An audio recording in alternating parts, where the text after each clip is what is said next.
Hello bookworms, welcome back to a new video. My name is Sarah and today I'm going to be talking about my March TBR.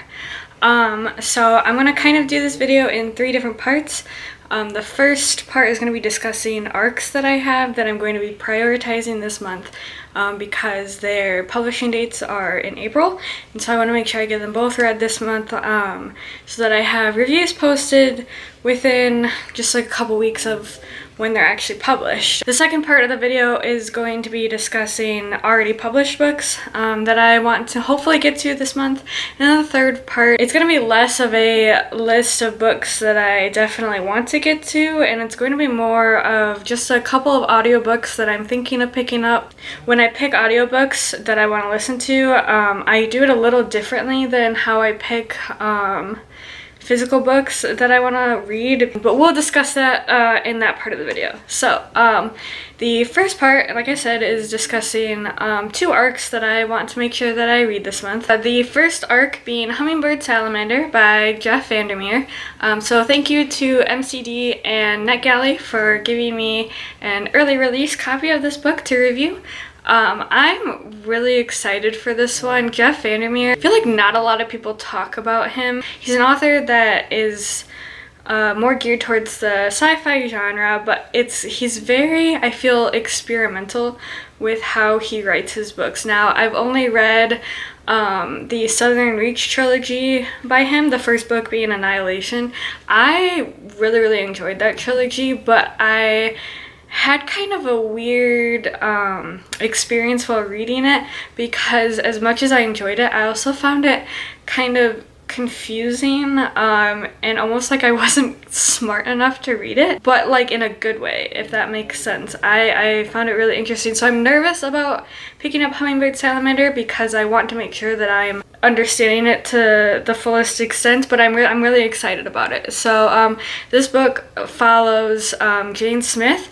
She's kind of a security consultant, but she receives a letter with information to a storage location of a taxidermied hummingbird, and she receives this letter from an eco-terrorist that I think she's either been imprisoned or she's already dead.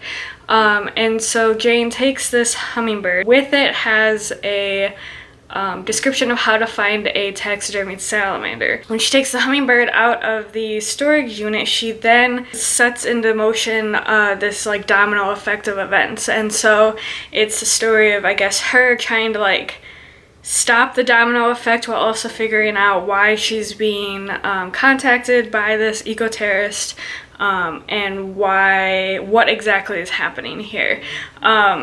And so it's described as a sci-fi thriller. So I'm really excited for it. It sounds really interesting. That's going to be the first book that I pick up here in March because the publication date is April 6th. So thank you again to MCD and NetGalley for letting me get an early access to this book. So the second arc that I received is Mirrorland by Carol Johnstone, and this is set to be published April 20th. So thank you to Scribner and NetGalley for giving me access to this early arc. This sounds like a psychological thriller bordering on possible like paranormal supernatural events. I'm not sure exactly, obviously I haven't read the book, but it's about these two twin sisters, and they're both adults now, and one of them disappears, and so the other sister goes back home and finds all of these hidden clues in their like Gothic manor house that all lead to this little room under the staircase that her and her sister dubbed Mirrorland as children. It's like kind of like this place where they imagined all these different adventures together. So that's kind of where I think the possible supernatural paranormal aspect comes in, because it sounds like it kind of branches from there into kind of a question of what's reality and what's fiction, and what the girls actually made up as children and what was actually real. So I'm excited for that one. It sounds like a really cool thriller, and I love when thrillers have that supernatural aspect. I also am really interested to see where Johnstone takes this, if she takes it and the supernatural ends up being actually supernatural, or if it has more real life explanations to why something appeared supernatural but is actually like not, if that makes sense. I don't really have a preference. I kind of like it when the explanation goes either way. It kind of depends on how well the author did the explanation, how well they spun things to actually be real but appear supernatural, or vice versa. So I'm excited to see where this one goes. And thank you again to Scribner and NetGalley. And this book comes out April 20th. So like I said, the next section here are physical books that have already been published, that I've had on my TBR stack for a little while now. So the book that I'm carrying over from my February TBR into this month is From Blood and Ash by Jennifer L. Armentrout. So this book follows Poppy. She's dubbed the Maiden in her world. As the Maiden, she is to be prepped as a sort of, I think, sacrifice to the gods of this world. She's not allowed to experience any sort of pleasure or enjoyment in anything. She is to live alone by herself in isolation as she preps herself for her day of ascension to the gods. So Poppy resents this role as the Maiden, and she wishes that she would rather be out fighting. It says fighting the evil that took her family away. So that's kind of where more of the fantasy element comes in, I think. But of course she can't do that because she's a Maiden. She's supposed to live in isolation. But while she is prepping herself for her ascension, she is assigned a series of guards, and one of them in particular catches her eye and starts to really make her question her role as the Maiden and whether or not she wants to continue in this role. So this is a fantasy romance. It's one that has really taken off. I've seen so many people over both BookTube and Book Twitter, Book Instagram, really raving about this. So I'm really excited to see where I fall on the spectrum, if I absolutely love it, if it's not really my thing. I'm hoping I really love it because I've heard such good things about it, and I've heard that there's so much more to this, like this story and this world, than just what the synopsis says. So I'm excited to see where that goes. So my next book on my TBR is Among the Beasts and Briars by Ashley Poston. So this is the Owl Crate edition of this book. I think the original copy is white instead of this black color. And then it has these really pretty berry colored sprayed edges. And then what I really like about this is Owl Crate does this thing where they have a lot. They usually have artwork of some sort on the inside of the dust jacket, and I absolutely adore this artwork. I love the folklore feel of the art. It's just so cute. It's one of my favorites that I've received that they've done so far.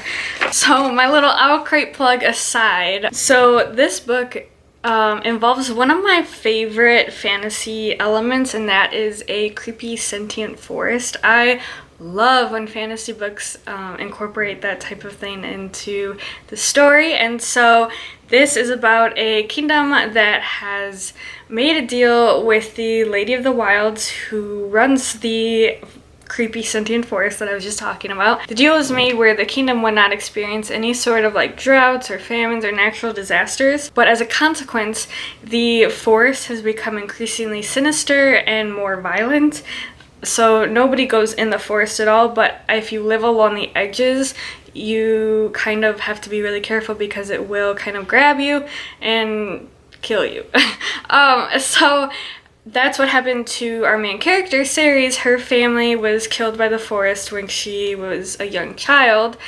And now we are at a point where Ceres is much older and a new queen is crowned. When this happens, the forest just kind of like descends on the kingdom itself. And so Ceres goes into the forest to try to find the Lady of the Wilds in order to either make a new deal or figure out what's going on and how to save her kingdom.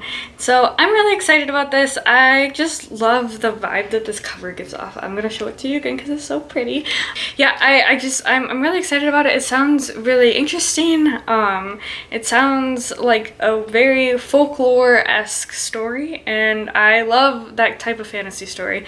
I love when it has a very distinct fairy tale feel, and so I'm very excited for this one. So the last book to be on my official TBR list for March is The Raven Boys by Maggie Stiefvater.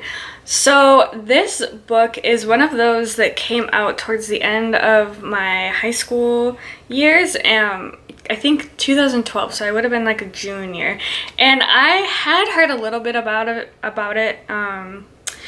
during that time when it first came out, and I just kind of never got around to it. And then when college came and everything, I definitely didn't read nearly as much as I used to, and so now that I'm reading much more again, this is one that I've been wanting to pick up. So I am going to actually physically read the synopsis on the back because there's a lot packed into this, and I want to make sure that I give you the full idea of this story. So it says, there are only two reasons a non-seer would see a spirit on St. Mark's Eve. Either you're his true love or you killed him. Every year, Blue Sargent stands next to her clairvoyant mother as the soon-to-be dead walk past. Blue never sees them until this year when a boy emerges from the dark and speaks to her. His name is Gainsey, and he's a rich student at Algenby, the local private school. Blue has a policy of staying away from Algenby boys. Known as the Raven Boys, they can only mean trouble. But Blue is drawn to Gainsey in a way she can't entirely explain.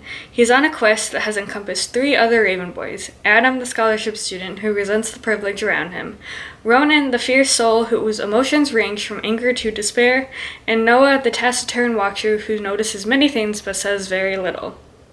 For as long as she can remember, Blue has been warned that she will cause her true love to die. She doesn't believe in true love and never thought this would be a problem. But as her life becomes caught up in the strange and sinister world of the Raven Boys, she's not so sure anymore. So this, first of all, has another fantasy science fiction-esque element that I really love, and that is the clairvoyance, the seeing of the spirit world. I love that aspect. I think it adds a really creepy vibe to stories. And another thing, I'm not entirely sure if this is the case, but I think I've heard that there's also kind of a creepy forest that is part of the story. I may be completely wrong, so I'm not going to totally hold on to that idea because I don't want to disappoint myself, but I am hoping that it might appear. And then, of course, it definitely sounds like a dark academia story. It says, there's a quote here from the Los Angeles Times that says, a dizzying paranormal romance tinged with murder and Welsh mythology. I actually didn't know that it was inspired by Welsh mythology, so that's exciting. But the murder, and then obviously they're from a private school, so murder in school, that screams dark academia. So I'm very excited for this. I'm excited to start this series. I usually hear pretty decent things about, so I'm excited. So the last 2 books that I'm going to mention are going to be audiobooks that I am considering picking up this month. So I'm pretty new to audiobooks. I've only listened to 2 now. I do like listening to them while I'm doing other things, or if I'm just really tired. If my eyes are tired and I can't concentrate on looking at a page, I do like to have a story read to me.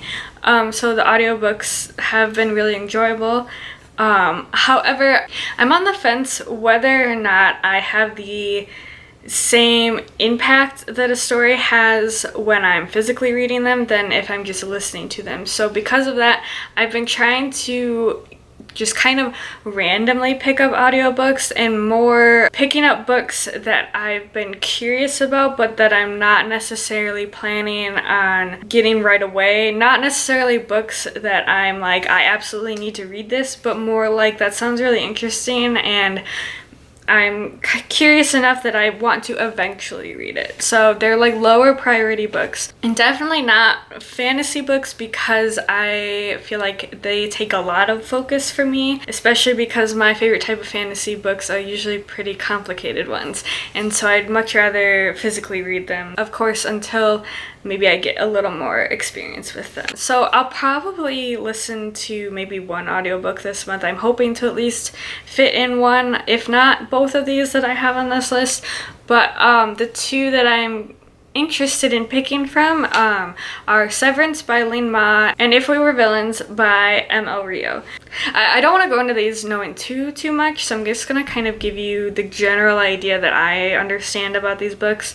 So Severance by Lin Ma, as far as I understand it, it's supposed to be more of a satirical zombie apocalypse science fiction story talking about kind of like the mundanity of everyday life. And then If We Were Villains is supposed to be kind of a Shakespearean dark academia book similar to The Secret History. Now, I actually haven't read The Secret History, but I understand the general gist behind the book, about like a cult-like murder at school idea. So I'm excited for both of those. Like I said, I haven't decided which one I want to pick up first. When I decide to start an audiobook, I'm just gonna kind of pick at the spur of the moment. So those are the books that I'm hoping to read in March. These 3 physical books, and then the 2 arcs that I have, along with 1 or 2 audiobooks. If you've read any of these books, I'd love to hear your thoughts on them down in the comments below. I'd love to hear what you're planning on reading for March. I'd also love to hear your opinions on audiobooks, and maybe any tips that you have for how to best, I guess, listen to them, how to best consume them as a form of media. Feel free to stick around and hit that subscribe button. Otherwise, I really appreciate you watching, and I hope to see you next video. Bye!